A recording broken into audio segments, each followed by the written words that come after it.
The day Dr. Julian Foster announced to the world that he had developed the treatment for early-stage Alzheimer's, using research I had emailed him 3 days before he locked me out of our lab. I was sitting in a rented studio apartment with $843 in my bank account and a cease and desist letter prohibiting me from discussing proprietary Helix biotech methodologies. But what Julian didn't know as he accepted applause on that gleaming stage was that I had kept one crucial component of the protocol to myself: the enzyme stabilizer that would prevent the treatment from degrading after 6 months. And I was about to teach him what happens when you steal from the person who actually knows how the science works. My name is Dr. Nora Chin, and this is how I turned scientific betrayal into the greatest medical breakthrough of the century.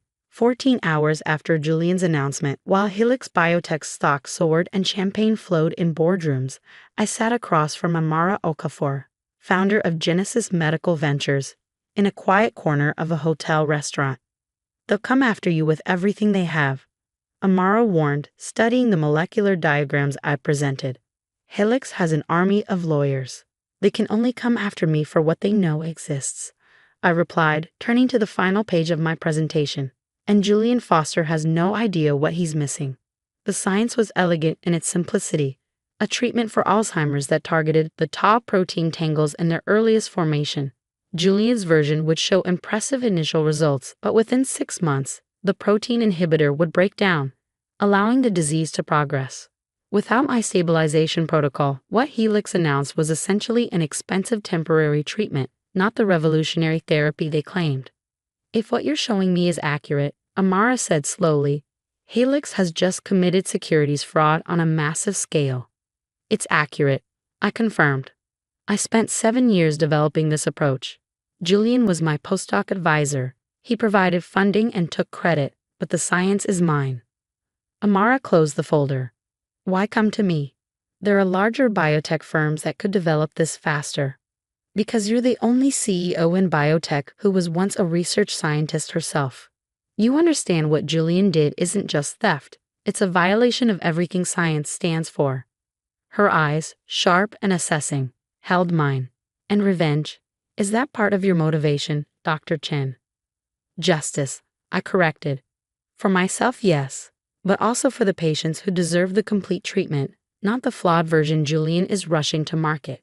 3 days later, I became Genesis Medical's newest research director with a fully equipped lab and a team of scientists who hadn't been told my history with Helix. Amara had insisted on that condition. What we were developing would stand on its scientific merit, not as a referendum on Julian Foster's ethics. The work was exhilarating, free from Julian's constant interference and credit grabbing. I refined the stabilization protocol, making it more effective than my original design. My team, brilliant researchers who had been overlooked by larger companies because they didn't fit the typical profile of corporate scientists, brought fresh perspectives that accelerated our progress. 4 months into our work, just as we prepared for preliminary trials, my phone rang with a number I hadn't seen in months. "Nora?" Julian's voice carried its familiar condescending tone. "I think it's time we talked about your departure from Helix." I stepped into the hallway away from my team. "What's there to discuss, Julian? You locked me out of my lab, claimed my research as your own, and threatened legal action if I spoke about it." "Water under the bridge," he said dismissively. "Our initial trials are showing excellent results. The board has approved a conciliatory package for your contributions, $2 million and a senior researcher position. Under my supervision, of course." Of course. Because even when offering what he thought was an olive branch, Julian couldn't help but assert his dominance. "Why the sudden generosity?" I asked, though I already knew. The 6-month mark was approaching, when his version of the treatment would begin to fail. "Let's call it professional courtesy," he replied smoothly, "and the recognition that your background knowledge might prove useful as we move toward full clinical trials." My background knowledge, a delicate way of saying he'd discovered there were gaps in the research he'd stolen. "I'm flattered, Julian, but I'm quite happy at Genesis Medical." A pause. Genesis, that little startup. What could they possibly offer that compares to Helix? "Integrity," I replied simply. "But I wish you luck with your trials. I'm sure they're going exactly as designed." I ended the call, smiling at the implied threat. Julian was smart enough to hear it. the suggestion that his trials were proceeding according to a design he didn't fully understand. 2 weeks later, it began. Reports from Helix's clinical trials showed unexpected complications. Patients whose initial improvements were reversing as the treatment degraded. Helix's stock dropped 15% in a single day. Julian made reassuring statements about normal refinement of breakthrough treatments, but the damage was done. Amara appeared in my lab doorway, tablet in hand. Helix just announced they're delaying their FDA application. Apparently, they need to enhance the longevity of therapeutic effects. What a surprise, I murmured, not looking up from my microscope. Their lawyers are asking questions, Nora, about your employment here, about what you might have taken from Helix. Now I did look up. I took nothing but my own intellectual property, the parts Julian didn't even realize existed because he never bothered to understand the science. Everything we're developing here is new work, built on my original theoretical framework. Amara nodded, satisfied. Good, because we're ready to announce our own clinical trials next month. The complete treatment protocol. The press conference announcing Genesis Medical's comprehensive approach to early Alzheimer's intervention was deliberately low-key. I presented the science without fanfare, emphasizing the stabilization mechanism that would prevent degradation of the treatment effects. I never mentioned Helix or Julian, but I didn't have to. Every scientific journalist in attendance understood the implications. By the end of the day, Helix Biotech's stock had fallen another 20%, and Julian was facing pointed questions about whether he had deliberately misrepresented his research. That evening, as I reviewed preliminary patient data, my security badge buzzed me into the building. A figure rose from the waiting area in the darkened lobby, Julian looking haggard in a rumpled suit. You planned this, he said without preamble. You knew the treatment would fail after 6 months. I knew the incomplete treatment would fail, I corrected. The one you took from my research without understanding all the components. You deliberately withheld critical information. From whom, Julian? The research was mine. I simply hadn't completed documenting the stabilization protocol when you decided to lock me out and claim my work as your own. He ran a hand through his graying hair. The board is considering removing me as research director. Investors are threatening lawsuits. My reputation is suffering the consequences of your actions, I finished. That's how scientific integrity works. What do you want, Nora? Money? Your name on a Helix patent? A public apology? Name it. I studied the man who had been my mentor, who had taught me as much about the politics of science as he had about molecular biology, though not in the way he'd intended. I want you to withdraw the Helix treatment from trials and acknowledge it's incomplete, I said. I want you to admit publicly that the research originated with me. That would destroy everything I've built. No, Julian, it would restore what you attempted to steal. His face darkened. Our lawyers will fight this. We'll claim you took proprietary research to Genesis. You're welcome to try, but ask yourself, do you actually understand the science well enough to explain to a court what specific proprietary elements I supposedly took?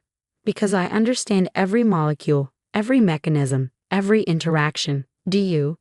The question hung between us. We both knew the answer.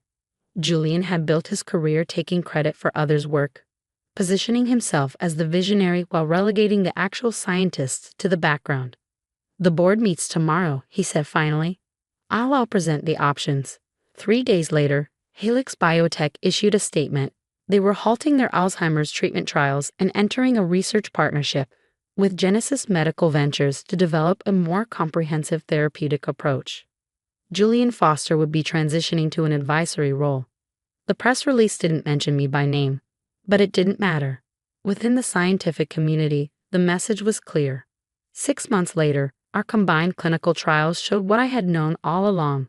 The complete protocol, with the stabilization mechanism properly integrated, showed unprecedented results.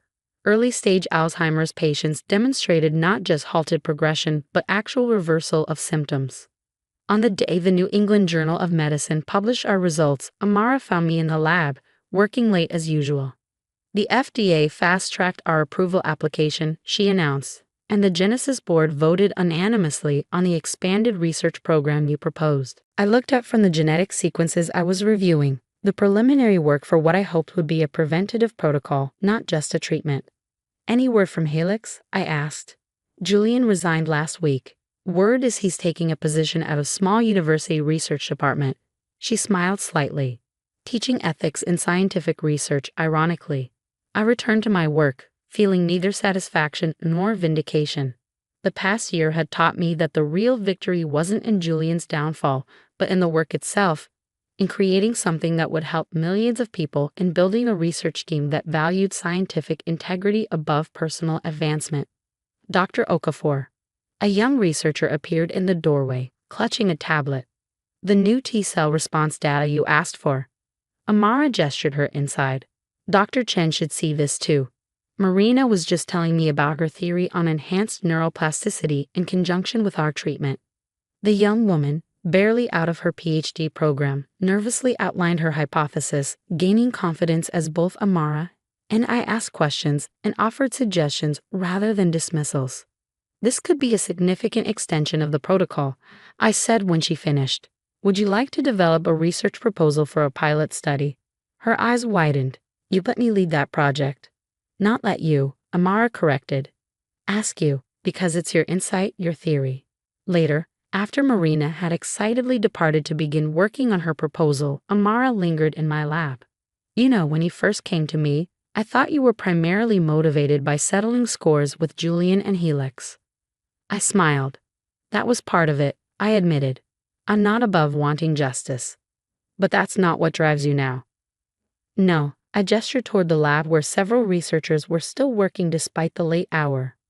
What Julian never understood is that scientific advancement isn't about individual glory. It's about building on each other's work, about creating knowledge that outlasts any single career. Amara nodded toward Marina's workstation. You're mentoring her very differently than Julian mentored you. Breaking cycles is as important as breaking scientific ground, I replied. Maybe more so. The following spring, as the first patients received our FDA-approved treatment outside of clinical trials, I received a package, a scientific journal with a post-it marking a small article about Julian Foster's new research into ethical scientific collaboration. The note, in Amara's handwriting, simply read, **, sometimes the best revenge is becoming the mentor you wish you'd had **. I pinned the article to my bulletin board, not as a reminder of past betrayal, but as evidence that systems can change, sometimes one scientist, one mentor, one breakthrough at a time. Because the true legacy of scientific work isn't measured in patents or stock prices or even Nobel Prizes.